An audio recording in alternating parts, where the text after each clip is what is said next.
It's not at all a peaceful morning. The crops have walked out of the field.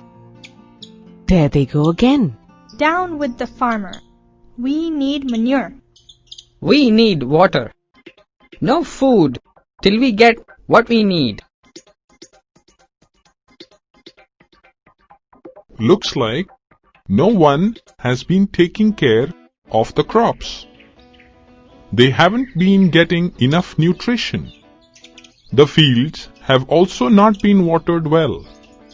This way, the fields will soon go dry, and the crops will perish. In this lesson, you will know about the need for crop resources and the different farming practices to improve crop production.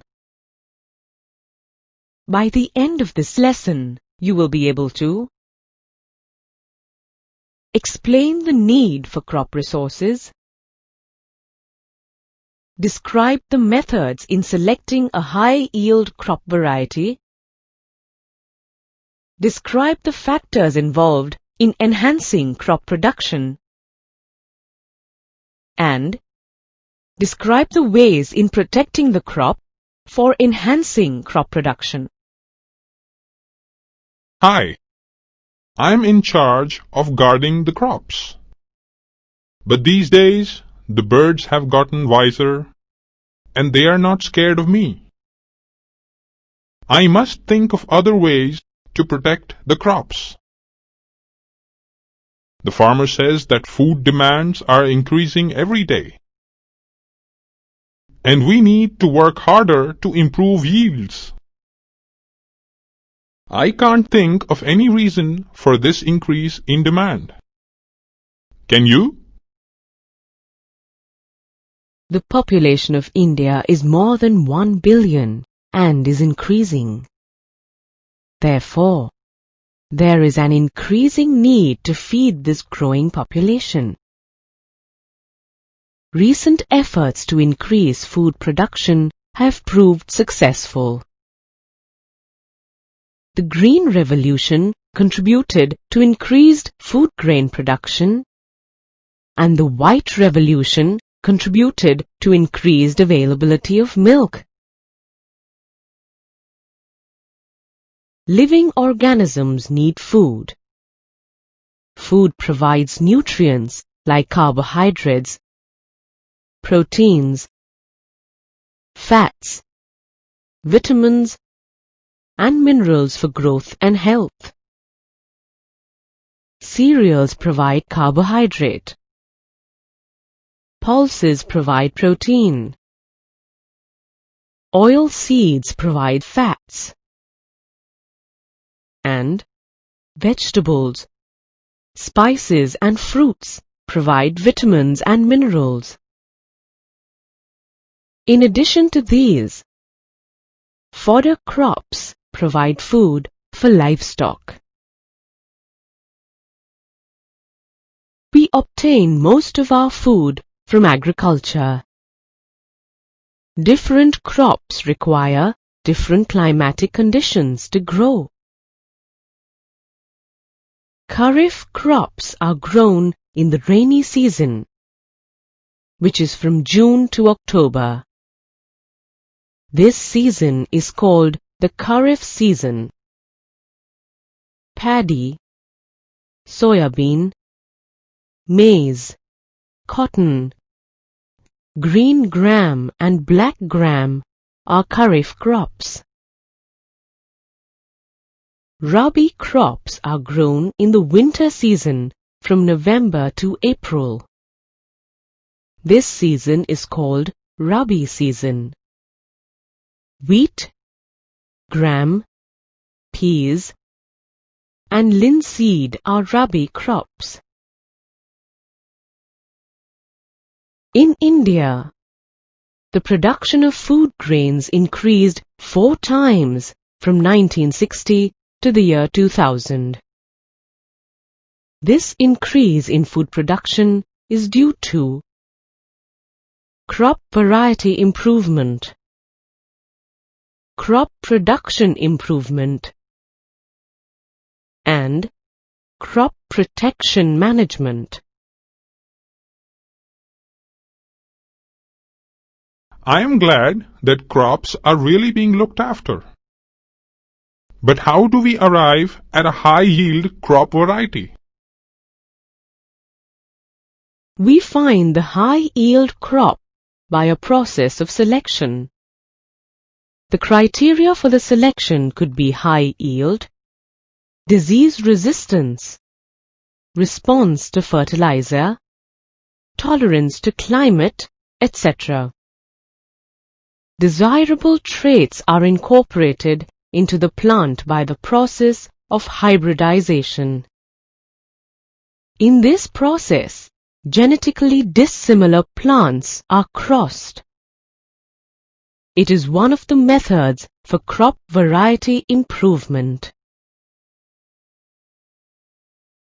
Hybridization happens by cross-breeding genetically different plants.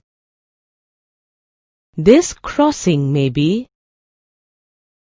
between two different varieties, known as intervarietal crossing, between two different genera, known as intergeneric crossing, or between two different species, known as interspecific crossing.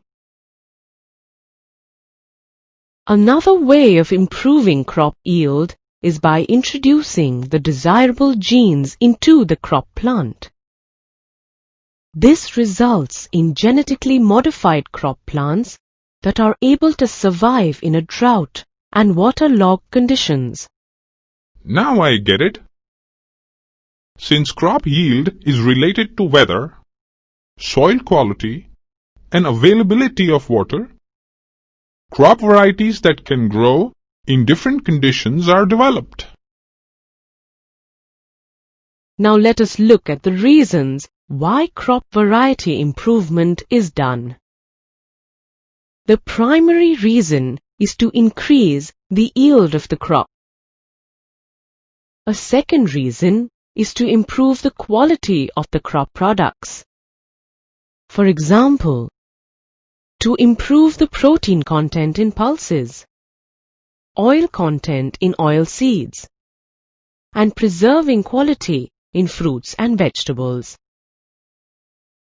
A third reason is to develop crops resistant to biotic factors like bacteria and insects, and abiotic factors like drought, salinity, waterlogging, heat, and cold conditions.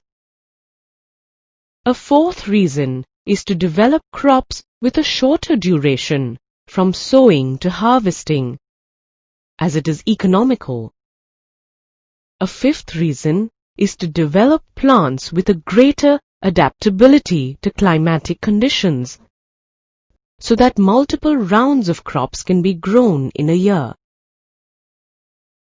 The sixth and final reason I will give you is to introduce desirable characteristics. For example, tallness and profuse branching are desirable for fodder crops, while a shorter height is desired for cereals. Fewer nutrients are consumed by these crops, and they give higher yield. Wow! That's incredible! The farmer will be thrilled to know that so much could be done to improve the yield. Crop production improvement is the protection of crops that are growing or have been harvested. It is the farmer's purchasing capacity that decides the cropping system and production practices. Nutrient management, irrigation, and cropping patterns can help to improve crop production. Okay, now I understand why the farmer keeps saying that plants need nutrients for growth just like we need food for our growth. Well, it's different that I don't get much of a chance to grow. there are 16 nutrients that are essential for plants.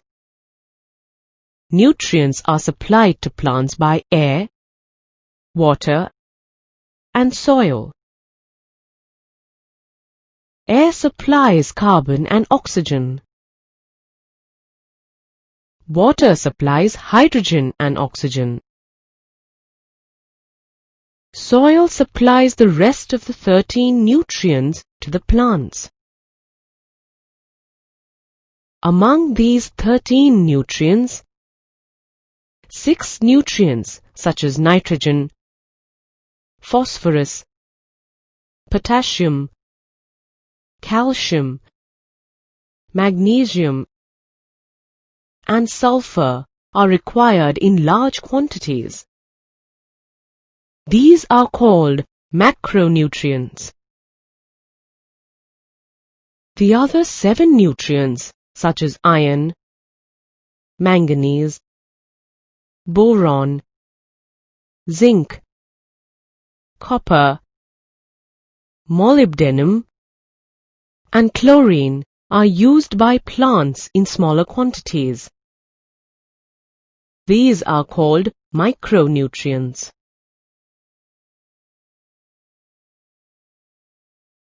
I get it. That means a deficiency of these nutrients makes the plants prone to diseases. So, to improve crop production, the soil must be enriched with these nutrients. But how is this done? This is done with manure. Manure is produced naturally by the decomposition of animal excreta and plant waste. Manure contains organic matter and thus increases soil fertility. It also improves the water holding capacity in sandy soils and prevents water logging in clayey soils. Based on the kind of biological waste, manure is classified as compost, vermicompost, and green manure. Let's focus on compost first. Compost is prepared by decomposing farm waste like livestock excreta, vegetable waste, domestic and sewage waste in pits. This process is called composting. Compost is also prepared by using earthworms to fasten the decomposition of plant and animal wastes. This is called vermicompost. Before sowing crop seeds, plants like sun hemp are grown and ploughed into the soil. These green plants enrich the soil with nitrogen and phosphorus. This is called green manure. Apart from natural manure, fertilizers are also used to improve crop production. Fertilizers supply nitrogen, phosphorus, and potassium to the plants. But I have seen that the continuous use of fertilizers kills useful microorganisms and even destroys soil fertility. What about that? That is why the chemical fertilizers are being replaced with biofertilizers. These are some biological agents used in organic farming. Blue-green algae are used to prepare biofertilizer. And neem leaves or turmeric are used in grain storage as biopesticides. Uses of biofertilizers are emphasized to maintain soil fertility. Wow! That was eye-opening information on natural and chemical nutrients. I must ask the farmer to use more biofertilizers from now on. Wonder what else can be done to improve production. Success of crops in most areas is dependent on timely monsoons and sufficient rainfall. To ensure that crops get water at the right stages of their growing season, more agricultural land needs to be brought under irrigation. What is irrigation? Irrigation is the artificial supply of water to the soil by different means such as wells, canals, rivers, and tanks. Let's take a closer look at the different methods of irrigation. Fields with no source of river water are irrigated with water from the wells. Wells are of two types, namely dug wells and tube wells. In a dug well, water is collected from the water-bearing strata. Tube wells can tap water from the deeper strata. Water is lifted from tube wells by pumps. Canals receive water from reservoirs or rivers. The main canal is divided into branched canals to irrigate the fields.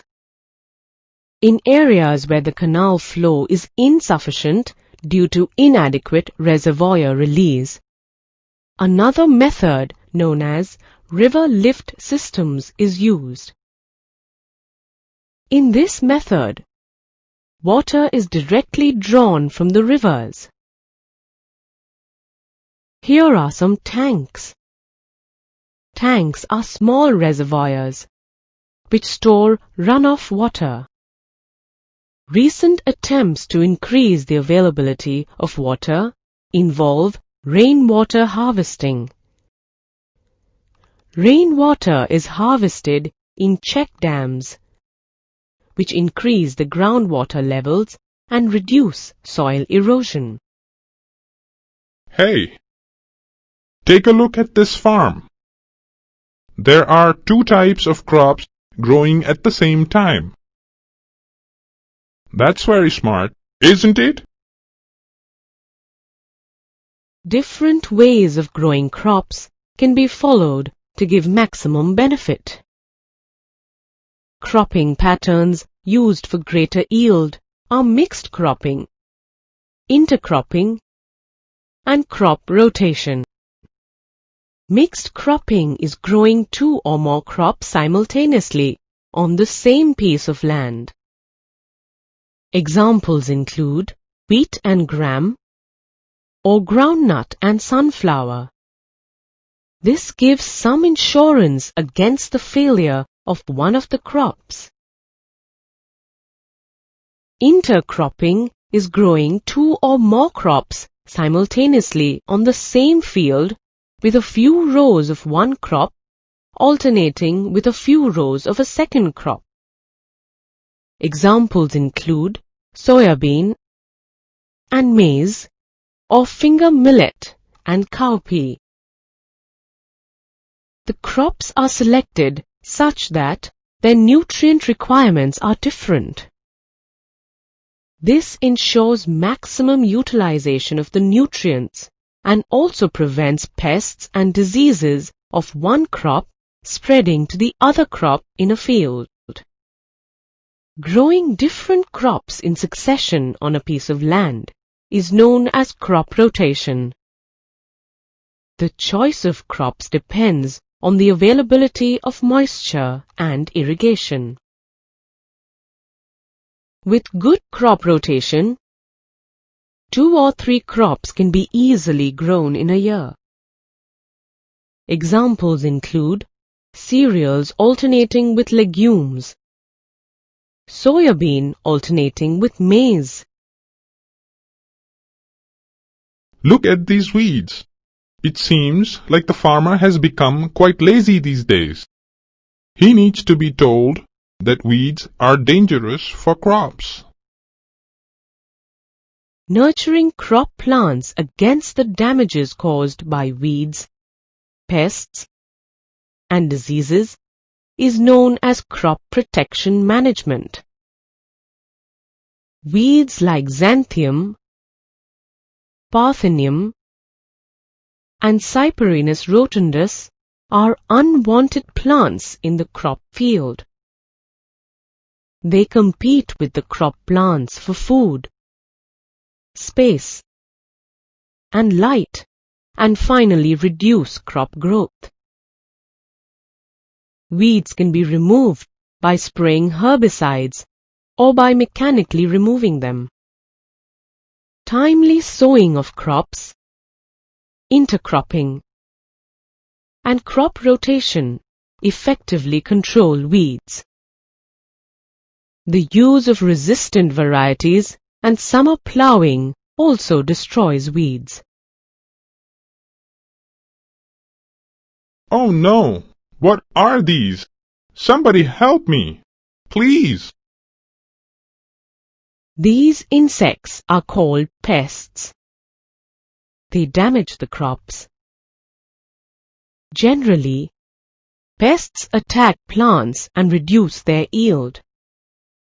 They cut the root, stem, and leaves, suck the cell sap, and bore into the stem and fruits.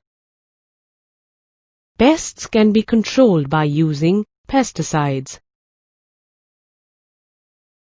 Diseases in plants are caused by pathogens such as bacteria, fungi, and viruses, just like in humans. These pathogens are transmitted through soil, water, and air. They can be controlled by spraying insecticides and fungicides on crop plants. Where have all the crops gone? The crops have been harvested and the grains have been stored. But crops need protection during storage as well. Storage losses in crops are due to biotic factors like insects, rodents, fungi, mites, and bacteria. Abiotic factors like inappropriate moisture and temperatures in the storage place also damage crops. These factors lead to loss in weight and discoloration of the grains, which leads to poor marketability. Grains should be cleaned and properly dried, first in the sunlight and then in shade, before storage. Exposure to chemical fumes helps to kill pests. This process is called fumigation. If we follow all these steps, we will definitely reduce storage losses.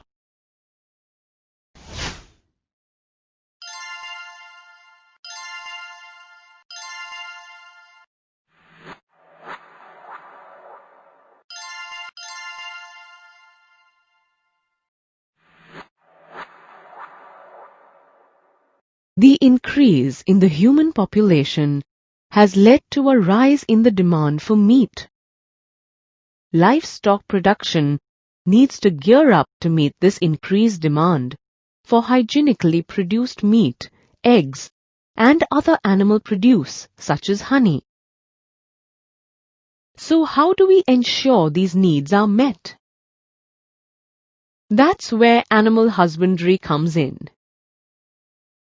In this lesson, you will learn about animal husbandry. By the end of this lesson, you will be able to define animal husbandry, describe cattle farming, explain the management practices for rearing cattle, describe poultry farming, explain the significance of crossbreeding. Explain the management practices for poultry farming. Describe fish farming. Identify the various ways of obtaining fish. Classify the species of fish that are farmed. Explain marine fishery. Explain inland fishery. Describe composite fish farming. Describe beekeeping and list various varieties of bees. Animal husbandry is the farming and management of animal livestock, including cattle, goat, sheep, poultry, and fish. It includes various aspects such as feeding, breeding, and disease control. Meet Moo. Looks like she's going somewhere. She looks excited. Hey, I hear from my friends that life on their farm is very comfortable. My village in the mountains is riddled with diseases and we are running short of food. I'm tired of the daily struggle, so I'm on my way to join my friends. Hey, there's the farm. Looks like a nice, clean place. And I can smell the hay. I'm hungry already. Now, let me see. They have cattle, poultry, fish, and even bees here. I should be able to find my friends in the cattle farm, so I'll head there. See you. Looks like Moo has found her friends and a lot of new people as well. As you can see, along with cows, cattle include buffaloes, goats, and sheep. The practice of rearing cattle by providing facilities for raising livestock is called cattle farming. Two major species of Indian cattle are Bos indicus, or cows, and Bos bubalis, or buffaloes. Cattle farming is done for milk production and agricultural work. Milk-producing female animals are called dairy animals. Therefore, Moo is a dairy animal and she will probably contribute to the milk production at the farm in due course. Agricultural work involves tilling, irrigation, and carting. Male cattle used for such farm labor are called draft animals. Moo's friend, Big Joe, is involved in agricultural work. Hey, you look great. I'm so excited. Why don't you show me around? Where do you live? What kind of food do they give you? Let's take a tour of the farm with Moo. This will be a good opportunity to examine the management practices for rearing cattle. Should be interesting to find out how they are able to keep their cattle well fed and happy. Ah, these cattle seem to be enjoying themselves. Look at how well they're being groomed. Moo is already enjoying her first cleaning session. As you can see, cleaning involves regular brushing and washing to remove dirt and loose hair. Now let's follow her to see where their living quarters are. There they go. Nice shelter, isn't it? Shelter facilities include well-ventilated roofed sheds to protect cattle from rain, heat, and cold. Let's leave them to rest for a while. This seems to be where the cattle eat. Animal feed are of two types. Feed containing high fiber content, called roughage, for energy, and concentrate feed, that is, feed containing low fiber and high protein content, for increasing body weight. My friend Millie was really in bad shape when I left the farm. Something called foot and mouth disease. I hope the disease hasn't reached here.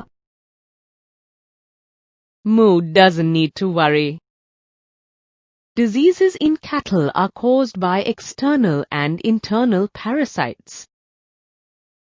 External parasites live on the skin and cause skin diseases.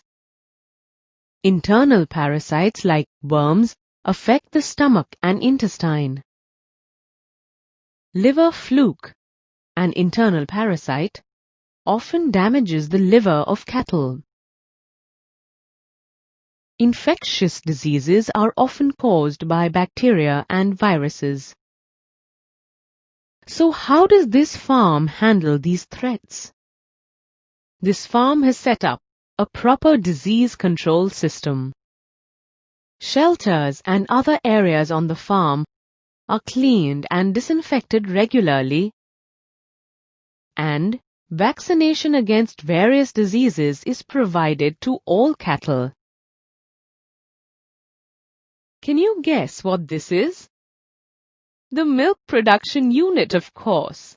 As a dairy animal, Moo is likely to spend a lot of time here if she gives birth to a calf.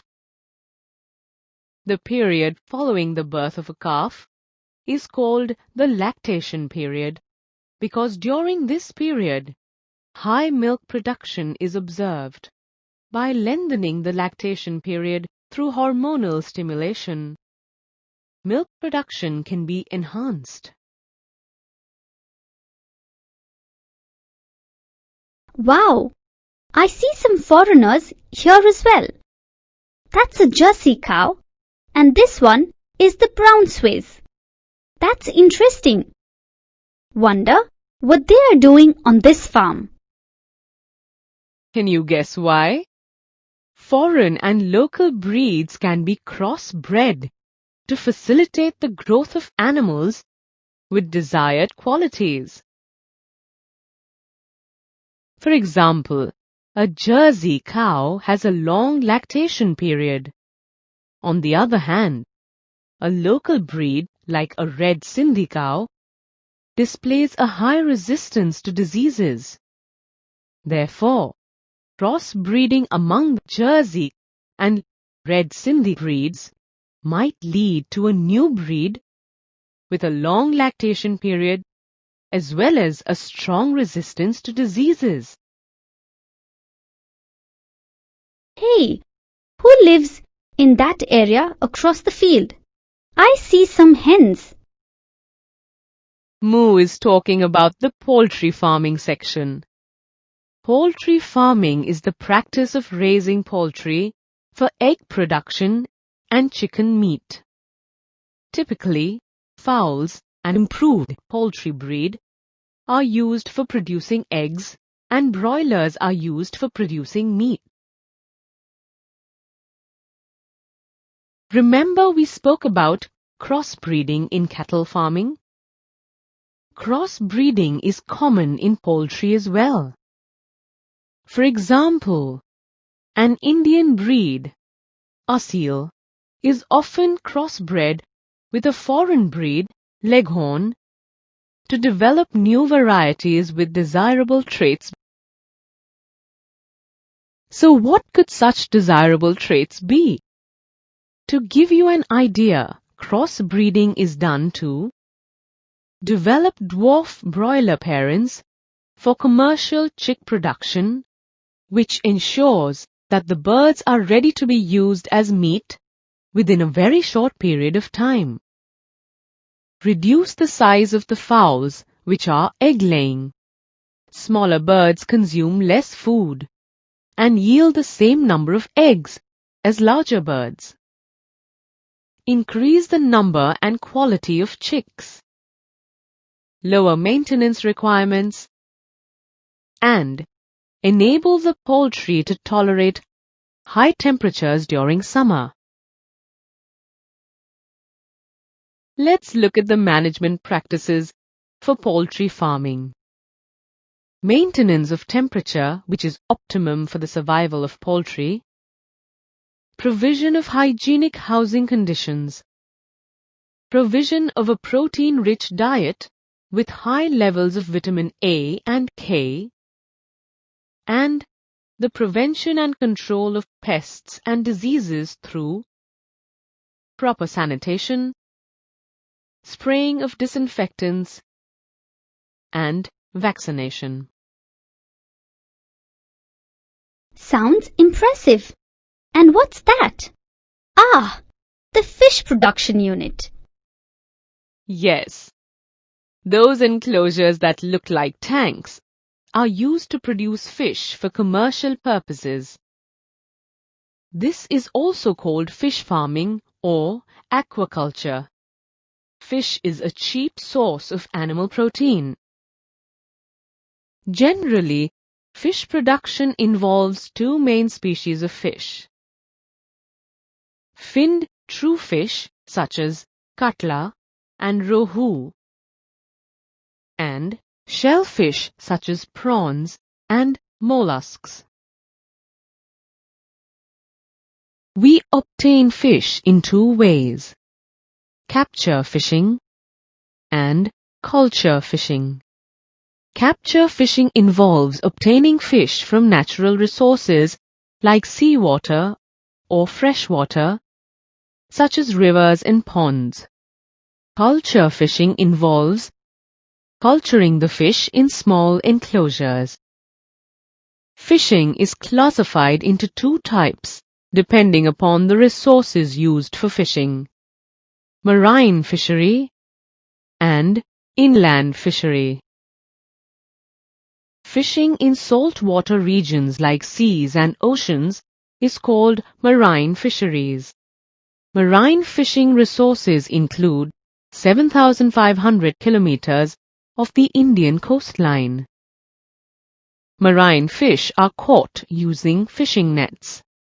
Popular marine fish varieties include pomfret, mackerel, and tuna. Marine fish of high economic value are farmed in seawater, like bhetki and pearl spots. Shellfish, such as prawns, mussels, and oysters, are also farmed in seawater. Oysters are cultivated for the pearls they make. But I have heard that the stock of fish in the oceans is getting depleted. Unfortunately, that's true. But as the marine fish stock gets depleted, the demand for more fish can be met by culture fishing or mariculture. Mariculture involves culturing of fish in marine water. Another technique for capturing fish is by locating large schools of fish in the open sea using satellites and echo-sounders. Inland fisheries comprise freshwater regions like freshwater canals, ponds, rivers and reservoirs where fish are trapped or captured.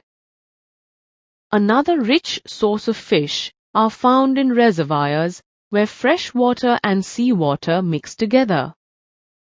These regions are called estuaries. Interestingly, fish culture is sometimes combined with rice farming so that fish can be grown in the paddy fields.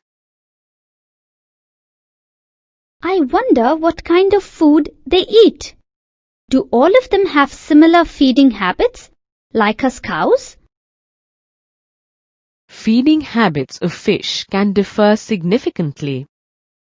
This makes it possible to do intensive fish farming of 5 or 6 fish species with different food habits in a single fish pond. This kind of fish farming is called composite fish farming. For example, consider the following combination. Katla, the surface feeders. Rohu, that feed in the middle zone of the pond. Mrigal and common carp, that are bottom feeders, and grass carp that feed on weeds. So, all of these species can coexist in a single pond without fighting with each other for food. This helps increase the yield of fish from the pond. However, one problem with such composite fish culture is that many of these fish breed only during the monsoons. Even if fish seed is collected from the natural habitat of a particular fish, it may be mixed with the eggs of other species of fish. So, a major problem in fish farming is the lack of availability of good quality seed or eggs. To overcome this problem, fish is bred in ponds by hormonal stimulation. Fish are injected with hormones that stimulate the production of eggs or seed. This ensures the supply of pure fish seed of desired quantities. Hey, stay away from those boxes, Moo. Why? What's in these boxes? They contain beehives. Beehives are enclosed structures in which honey bees live and raise their young. The practice of maintaining honeybee colonies in beehives is called beekeeping or apiculture. For commercial honey production, bee farms or apiaries are established. Beekeeping helps us obtain honey, which is widely used in food as well as in medicines. Beehives are also a source of wax, which is used in various medicinal preparations, such as ointments, because of its antiseptic properties. Since beekeeping needs low investment, it has become a popular agricultural enterprise. The taste and quality of honey depends upon the pasturage, that is, the flowers available to the bees for nectar and pollen collection. The local varieties of bees used for commercial honey production are Apis cerana indica, commonly known as the Indian bee, Apis dorsata, the rock bee, and Apis florae, the little bee. An Italian bee variety, Apis mellifera, is commonly used for commercial honey production as bees of this species have a high honey collection capacity. This is such a nice place. I'm going to try my best to provide good services so I get a place here. This brings us to the end of this lesson on animal husbandry. In this lesson, you have learned about the various aspects of animal husbandry.